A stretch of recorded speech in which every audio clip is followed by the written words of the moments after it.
They only said that there were 15 participants allowed in the 8 o'clock and the 10:30, which is okay. So I just did. So anybody who asks, unless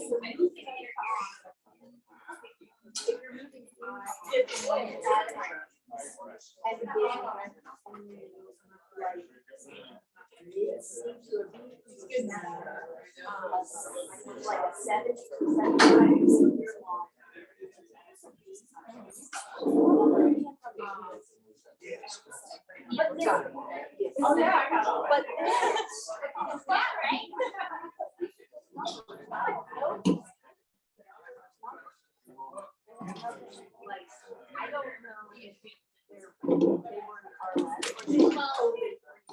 but it's also back when. Right. How are you? That's all I did. How about you? Too short. You passed the diet.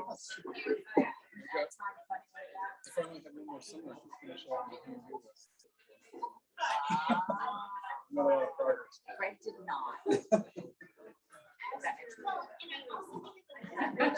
It's just too hot. It was just at a certain point, it's like after 20 minutes.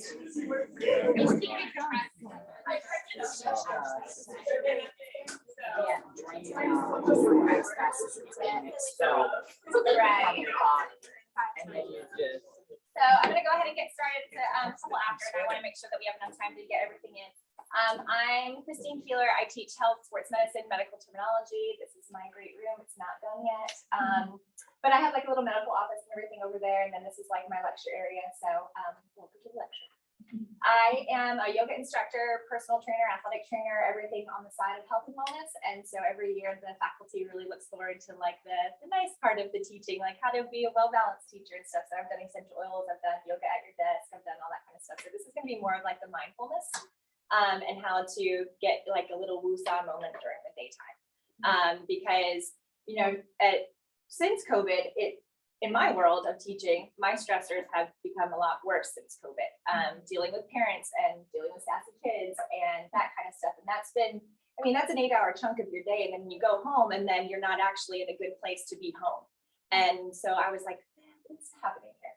So if you can get your stuff together at school, then that makes you a better person at home.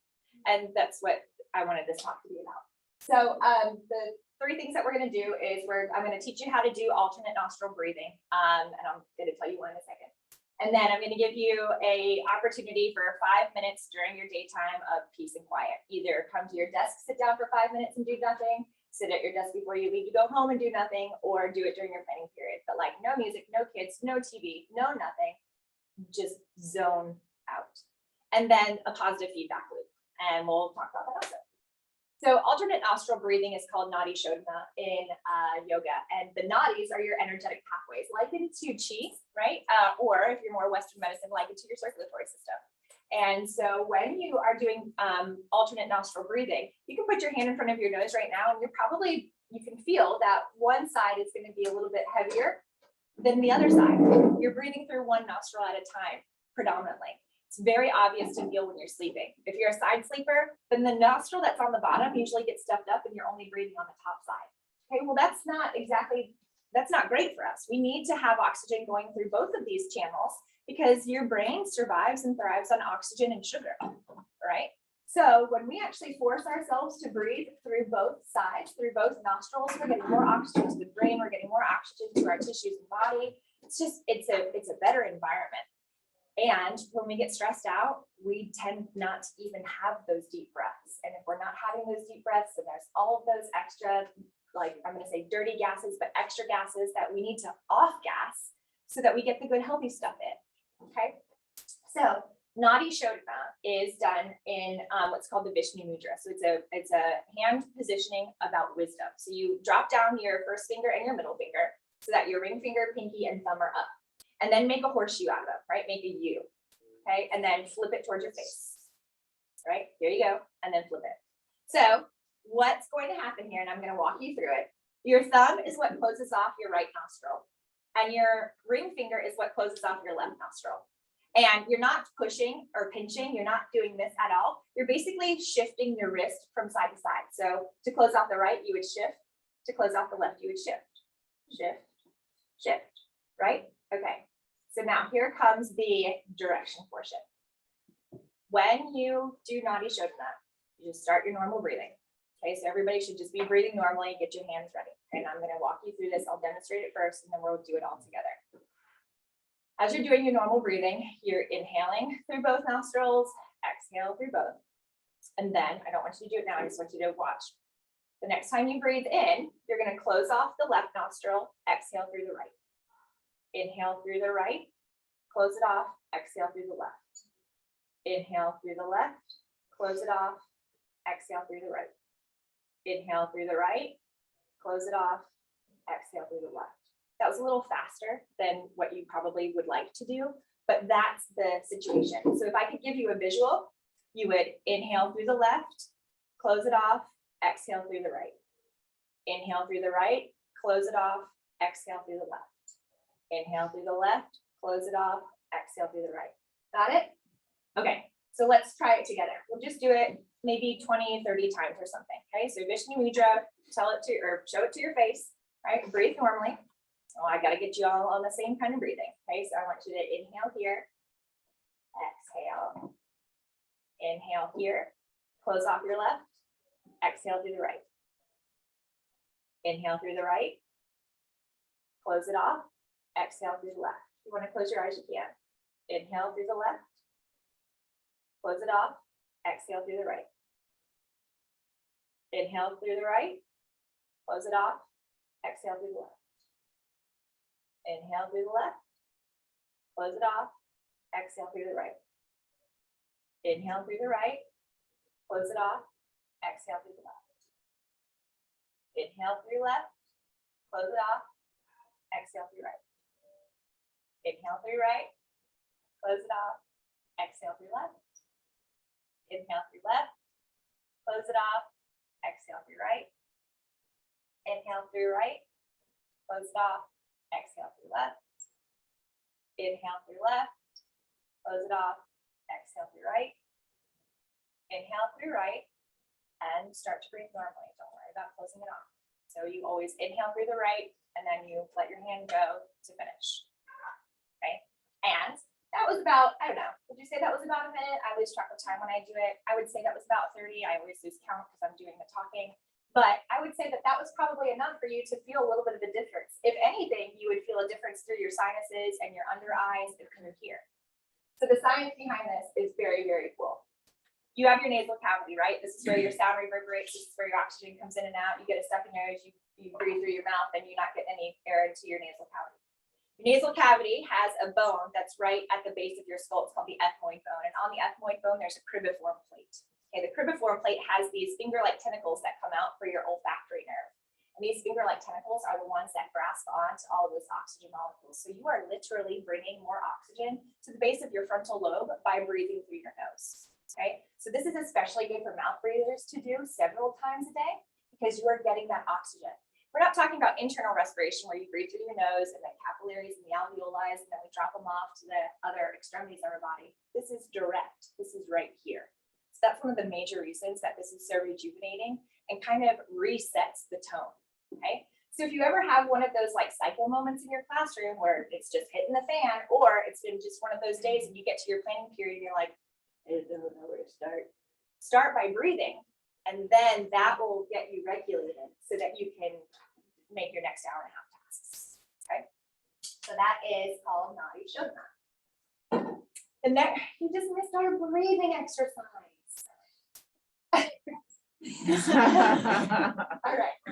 So our next one that we're going to do is sit in silence. If you've seen me on Facebook lately, you know that I am leading several meditation courses. Your time by yourself in silence is invaluable. It is the most important thing that you can do. We are so distracted by everything of the world. We have no time to shut up the brain and the mind chatter and the negativity and I call it a hamster wheel, where you're just right? And we don't know how to shut it down. And so learning how to shut it down is part of the problem because no one really knows how to meditate. No one knows how to start. How do I sit? What do I do? What am I supposed to think about? How do I put my eyes? And all of that just needs to just go to the side. And all you need to do is just sit down. sit down without any distractions around you. Turn your phone on airplane mode, turn your computer screen off, get rid of the blue light activity, and just close your eyes, breathe normally, and just feel. You can do a body scan from your toes up to your head. What we would like is for you to have an empty mind, but that's almost impossible. If you need to have a notepad next to you so that you can write down things that come to your mind about your to-do list, then do that. But eventually you will look forward to that sitting in silence. So to sit in silence, you would want to, traditionally in yoga, you would sit and you like crisscross applesauce, right? And you would, make the environment nice and nice. At our desks, just sit with 2 feet flat on the floor. If you wanted to take your shoes off, you can. You would sit with your knees at 90-degree angle, 90-degree hip, 90-degree ankles, and you can just put your hands on your thighs and just close your eyes, relax your shoulders away from your ears, and breathe, and set a timer for 5 minutes, okay? I won't have you do that now, but I would say that you should do that before your workday starts or right after your workday ends, because then that's going to make you a better teacher here, because you'll clear out the mind, you'll clear out the carpool line, you'll clear out the grocery list that has to happen after school. You'll be right here and present for your classes, or you can do it at the end of your day so that you can be clear before you go home. You'll be a better mom, you'll be a better dad, you'll be a better partner. You can get your afternoon organized. If you're the type of person that already has a yoga / meditation practice, or you have like a beautiful little sitting area garden room in your home, then do that. But I know for me that as soon as I walk through the front door, it's another crazy hour. So I can't do that. I'm not afforded that time. Some of you already do this. If you sit in your car before you actually go into the house, that's probably what you're looking for that 5 minutes of time. I'm not talking necessarily about, closing up the conversation with your mom, or, phone conversations, or watch the last 5 minutes, or listen to the last 5 minutes of your Audible account. I'm talking like, okay, I'm preparing to go inside, I'm breathing, I need to do this, this, and this. No one can distract me before I get dinner on the table, whatever it is, right? So those are what you're choosing to have as your 5 minutes. So you can make your environment a little bit nicer than the car, right? You can maybe, sit in a garden, or maybe you park at the beach first and then go to your driveway, or walk around the house if you have a great yard or a large yard. Walk around the house as you do it, and then go inside, right? Just give yourself 5 minutes in a day. And if you can't give yourself 5 minutes, probably need to give yourself 30 minutes, right? Don't get hung up on the process. Really just start. And if you think you're going to go overtime, or you think that 5 minutes is too long, set a timer. Knowing in your brain that you have set a timer, either A, gives you something to look forward to, or B, protects you and your anxiety from going too far over. So you can set your little phone timer. P.S. Don't make it be like an obnoxious loud alarm. Like make it like the night music or whatever. And that would be great. Okay. When you are sitting, these thoughts and flutters are going to come through your mind, and you're going to try to attach to them. You're going to be like, oh yeah, cucumbers at the grocery store, or Johnny from the pickup line. In a meditation practice, this is totally normal. You should not attach to those thoughts. You kind of just let them flutter through and go on. Think of them as a cloud. What do clouds do? That you can look at them and say that that's a dog cloud, and then the wind comes and the dog's gone, and there's another cloud, right? So as your thoughts come through, you say, oh, there's a thought. It's not the Johnny thought or the grocery thought. It's just a thought, and then it goes away. If it is that important, or it's that much for you, that's when you can have a note paper or something, and you can create that to-do list. My meditation practice, I write down everything in my brain first for 5 minutes, and then I sit down, and then I have a clearer mind, right? Like a 5-minute brain dump. So the negative feedback bias, and how am I doing for time? Oh, great. Then we could actually sit for silence. We have 15 minutes left to go. I'm going to 25 or the 30? Or the 25? Okay, so 10 minutes. Negative feedback loop and positive feedback loop. On those days that things are crazy in your classroom, and it just seems that it's a hamster wheel of bad, right? So detention over here, parent phone call over there, 2 loudmouth kids over here, you failed my test there. And it's just like, how did we get on this negative? Get this cloud off of me. like increases like, right? We know this. So if you've got like this negative feedback loop happening and the bad stuff keeps happening and happening and happening, we have to reset the script. And that is so hard to do when you're actually the active participant. And so one of the best ways to reset and flip the script is to add more oxygen and increase your heart rate. So some things of the positive feedback loop could easily be dropping into a breath work, dropping into that nadi shodhana, okay? Alternate nostril breathing. Another thing to do is to bust out a couple jumping jacks, a couple sit-ups, a couple squats, go for a walk, just detach from whatever the stressor at hand is. Because if you're going for a walk or you do, 1 minute of jumping jacks or 1 minute of burpees or whatever it is, then that increases your heart rate. Increasing your heart rate increases what? Your respiration rate, your breathing rate. We're going to increase the oxygen. Okay, so it's kind of like an if this, then that. When you reset that, it totally changes your whole entire mindset. That oxygen increase and the increased heart rate changes your looping. And so then you get onto that positive feedback loop. You can take your whole entire class to do this. I've done it before with my kids. We get crazy hour with tape, and tape starts to fly, and then people start to get hurt, and it's get outside. We're gonna walk around the track twice, and then we're gonna come back inside, and then it's almost like they get tired out. And then the oxygen works, and then they're so much more focused, and they're like, oh yeah, why were we taping to begin with? Oh yeah, those ligaments, okay? But it works for you. So even if you're by yourself or you're at your house or it's a Saturday and toddlers are crazy hour, like go run around and play flashlight tag or whatever tag and hide and go seek, and then that would reset the script. If you're not the physically active kind of person, that's fine. You can engage in one of your hobbies. Your feedback loops that increase positive feedback could be intermittent fasting, can be nutrition, can be your 16 ounces of water, your 8 ounces of water. Like I drink a liter of water pretty much before 9 o'clock in the morning. And if I don't do that, I'm not happy. I don't know why. I made it a task of mine to increase my water intake for like my New Year's resolution, like for the last 10 years. And now it's only like actually worked this year. And so whatever your thing is, whatever your niche is, you can do that. I'm a yogi. So if I'm like in this negative feedback loop, I'll do my desk yoga. I'm not going to do a whole entire hour-long practice, but I'll do a couple things to release my shoulders, to release my low back. And if I'm really not happy, I go outside and get some vitamin D and then do a walk. And I don't even go to the track. I know that's far. So I'll like walk around here.